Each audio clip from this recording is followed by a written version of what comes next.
Welcome to the Working Genius podcast, where we discuss anything and everything related to the 6 types of working genius and how it impacts your work and your life. I'm Pat Lencioni, your host, joined by Cody Thompson, my co-host. How you doing today, Cody?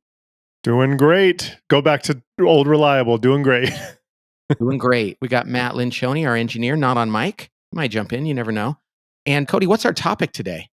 Oh, I just had a thought. Maybe we re-record. What if we call it When Your Genius Sucks instead of When Your Genius is Annoying? Because Tracy's gone, you know? We've never done that on this podcast. Do you think enough people know? I'm sorry. I just thought of that. It felt like it was worth saying right now. And I think we should just keep recording right now and let people in on that. we can do that. That's going to be the topic today. When your genius sucks. We were going to call it When Your Genius is Annoying, but whenever Tracy's gone on At the Table, we end up trying to work that word into the title. She's not here. I just thought of it live. So I say we go with it When Your Genius Sucks. Pat, what does that mean? That means this. Genius sounds like a great word, and it is. Everybody's got a genius. They've got 2. But sometimes our geniuses suck. Sometimes we don't need them. We shouldn't use them, and they really annoy people.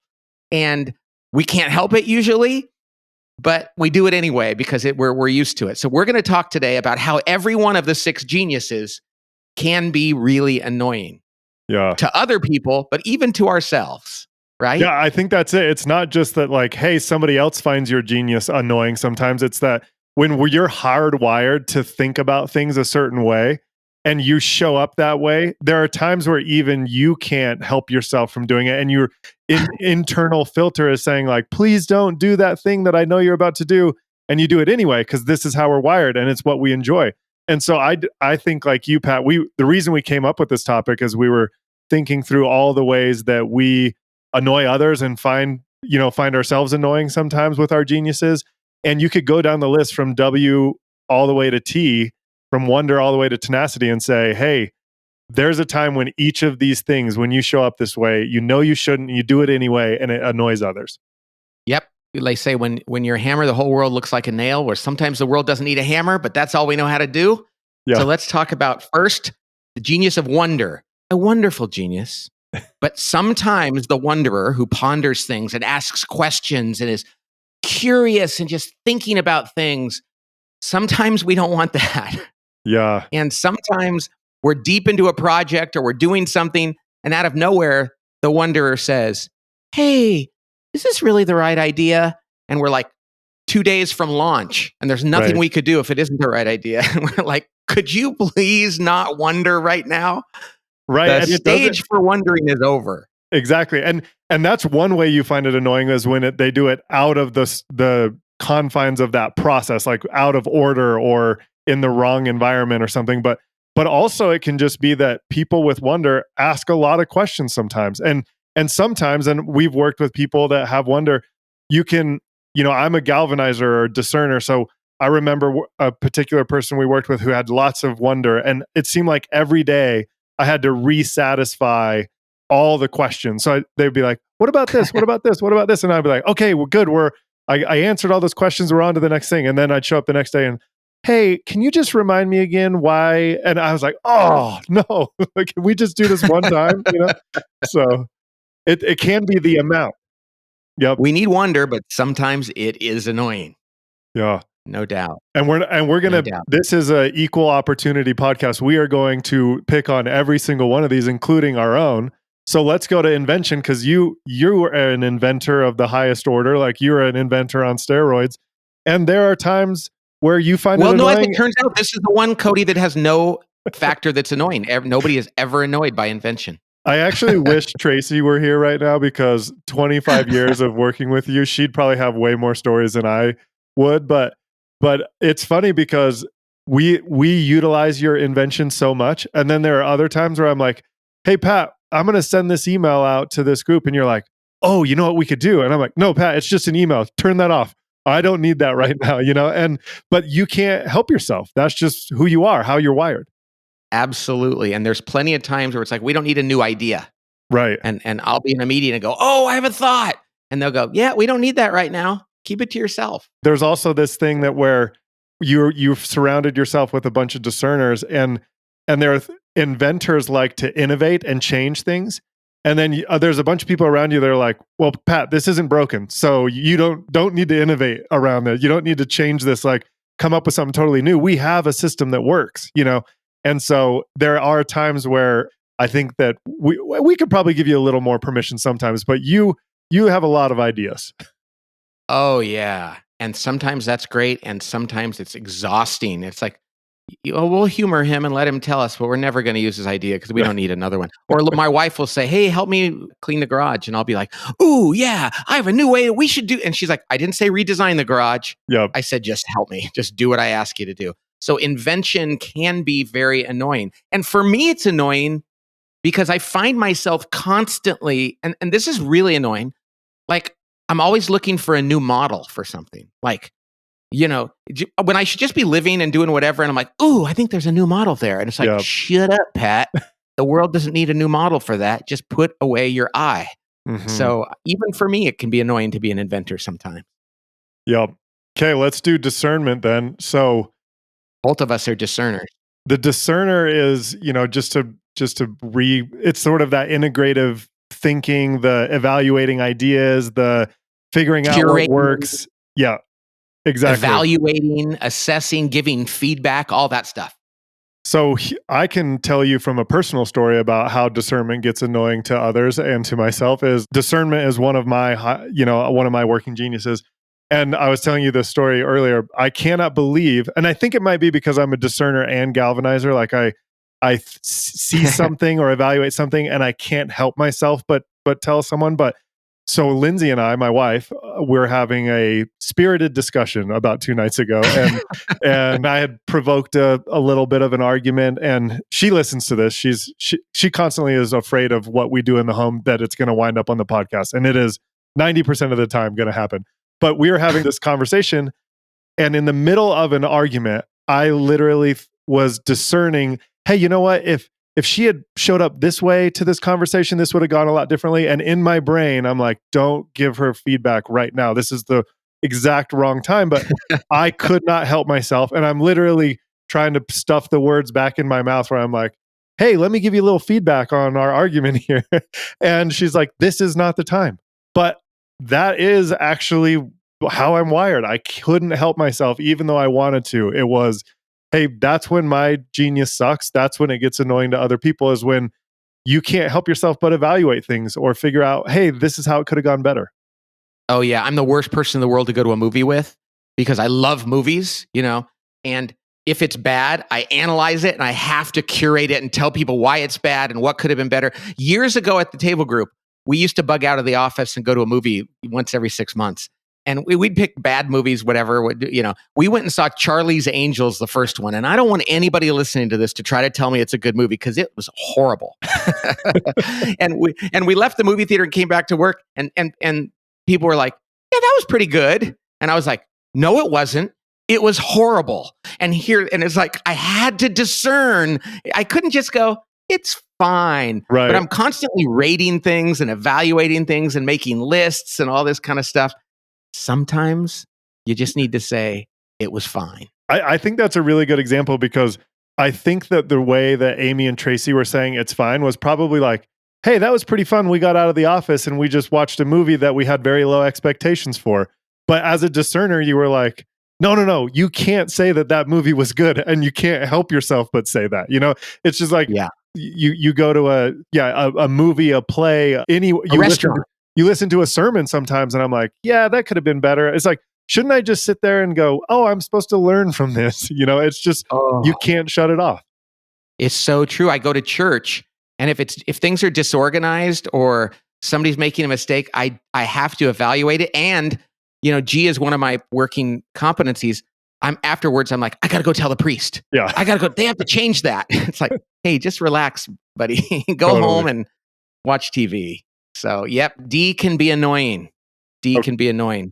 How about G, Cody? You're a galvanizer. Oh, I can tell you how that sucks. And so can you probably, because I'll tell you the main way that I see this play out in my life where it gets annoying for other people is I have this tendency during meetings to continue to galvanize people far after they're already on board. So like, and if I'm not getting the right visual cues or something where I'm like, if someone's not like, yay, I'll just keep saying the same thing over again. And then someone inevitably will be like, no, we get it. We're on board. We want you to shut up so that we can go do the thing that we're supposed to do.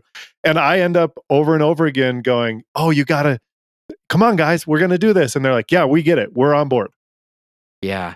Some people with people will all be sitting around talking and they'll say, I really like Hawaii. And they go, we should go to Hawaii. Yeah. Let's plan a trip. And it's like, I was just saying I like Hawaii. You don't need to do anything about it, Yeah, totally. That's definitely how that plays out a lot of times. Is like sometimes people, you're at a dinner party or someone's discussing something, in a conversational setting, and it always feels like you have to motivate them to action. And sometimes they're just like, hey, I just thought we'd talk about Hawaii, or I thought we'd talk about camping. We don't need to bust out your tent right now to do this, Absolutely. Now, ease, it's hard to tell a person with the genius of enablement that they're annoying because they're so helpful and so nice and so willing to respond. But that's exactly how they can be annoying, because sometimes you don't want them to enable. You want them to disagree or to provide feedback or and they're too quick to say, all right, okay, I'll go do it right away. Mm-hmm. And that's not always necessary. Yeah, and I think that we discovered that a little bit. We have a lot of DEs in the office, Tracy, Karen, Danny. And so you have to sometimes make sure that when you're throwing out an idea, that you have to be explicit, like, hey, I want your discernment right now, because otherwise we skip right to, I'll help you with that. And sometimes that can actually be a negative thing, like just going right to, let me help you get that started before we do the discernment thing. So you're absolutely right that jumping right to enablement it can be, as hard as it is to say, it can be annoying. Yeah, and it makes people feel kind of bad. Like if you're sitting around the office, you're like, you know what I love? I love Cheez-Its. And so today's episode is brought to you by Cheez-Its, a delicious cheese snack. And somebody goes, oh yeah, I'm going to go out get some Cheez-Its for you. And you're like, no. Right. I feel like I can't say anything without you doing it. So sometimes people with the enablement genius, who I love, and they're the glue that holds teams together, sometimes they make us feel guilty because we can't express a thought without them feeling like they have to go do something for us. Right. And I wish this another time where Tracy being here would be helpful, because you and I don't have this, but I would imagine the way this is annoying for someone who has it. We talked about how it's annoying for us when we can't watch movies. Is the person who has E, the way it annoys them is they're like, why do I keep saying I'll help to all these people? Like, I need help myself. And I know that Tracy would probably echo that sentiment, as like, I say yes to helping so many other people. And I wish I could just say no sometimes, but I'm hardwired to want to come alongside and support people. Yes, and we have to acknowledge that for the E's, they're like, oh crap, I have to go buy Cheez-Its now. Yeah. They're like, I don't want to do another thing, but they're like, that's my job. I respond to people and I help them. And I'm sure that must just be exhausting at times. Mm-hmm. Exhausting at times. And which brings us to T, the tenacity, which is a little bit like that. But people with tenacity can be annoying because they always feel like they've got to go finish things right then. And it's like, sometimes there's not that patience for like you're in a meeting and we need to talk about it. There's like, okay, what do you want us to do? Let's just go finish. Mm-hmm. And it's like, no, sit with this for a while. We don't need to be tenacious right this minute. We actually just need to ponder this, or we need to discuss this, or we need to evaluate it. And people with T can be a little angsty around getting started and just taking action. And finishing. Yeah, like there seems to be a lot of efficiency, a high value on efficiency always. And I'm sure that could play out in a personal life or in a work scenario where it goes, hey, there is some margin in here for us to not be checking things off a list. There's actually a lot of effectiveness that we could, we talk about that concept of efficiency versus effectiveness. But even for a T, it's like, my wife, sometimes it'll be like, we have a lot of things to do. And the go-to step is, let's make a list. And I'm like, well, let's just do one of them right now, and get started or finish that one. And granted, because she will listen to this and I don't want to provoke another one of those spirited debates, I love the list she puts together and they're super helpful for our family. But there can be a little bit of a default position to, okay, what's the next thing we can check off, versus taking a step back and going, okay, what's the best use of our time? Oh my gosh, I just realized how annoying I am. because my wife sends me to the grocery store and she gives me a list, and I don't want a list. Yeah. I'm like, no. This is so annoying. I can't believe I do this. I'm not going to take the list. I'm going to see if I can't remember it on my own. Yeah. And she's That's like, what are you strategy. talking about? To me, it's like, no, I want to make it a game. And she's like, but you're going to come back without cream cheese. And she's right. I always miss something. I'm like, oops, sorry, I forgot that one. Just do the list. But that's because I have no E and no T. The idea of just doing what's asked of me and finishing things, I have to turn it into some sort of contest or game in order to stay interested in it. Yeah. So that must be extremely annoying to people with E and T. Well, I will also, I should tell this story because I told it to you guys. But we moved to Utah. We told listeners that. And so for the last 50 days, 60 days that I've been here, the piece of advice I got from one of my neighbors was, hey, go buy a snow shovel before the first snow, because the first time it snows, all the shovels sell out. And I was like, yeah, I'm going to do that. And Lindsay, 4 separate times on her list was like, you need to buy a snow shovel. And I was like, yes, I do. And now, as we're recording this podcast, I'm looking out the window. There's 4 inches of snow on my driveway and sidewalk. And who does not have a snow shovel? This guy. And so, so that's one of the times where it wasn't annoying, and I wish I had followed through on the list. And I wanted to tell one story that wasn't going to get me in trouble. And you'll have plenty of time to think about that. Maybe even listen to this podcast when you're driving to Nevada to get a snow shovel. Exactly. So the point here is geniuses are God-given. They're wonderful. We all need to use them. The world needs them all. Every project needs them all. But sometimes any one of them can be annoying. Rather than worrying about that, we got to celebrate when that happens. Yeah, we can regulate it. We talked about regulating our geniuses sometimes. But just know no one is immune to being annoying sometimes. And don't ever damage or dampen, I should say, your genius, because it's not something that everybody loves in every moment. So right. We're all annoying. Thanks for annoying us today, Cody, Matt. Of course. And we'll look forward to talking to you on the next one on the Working Genius podcast. So God bless. Bye-bye.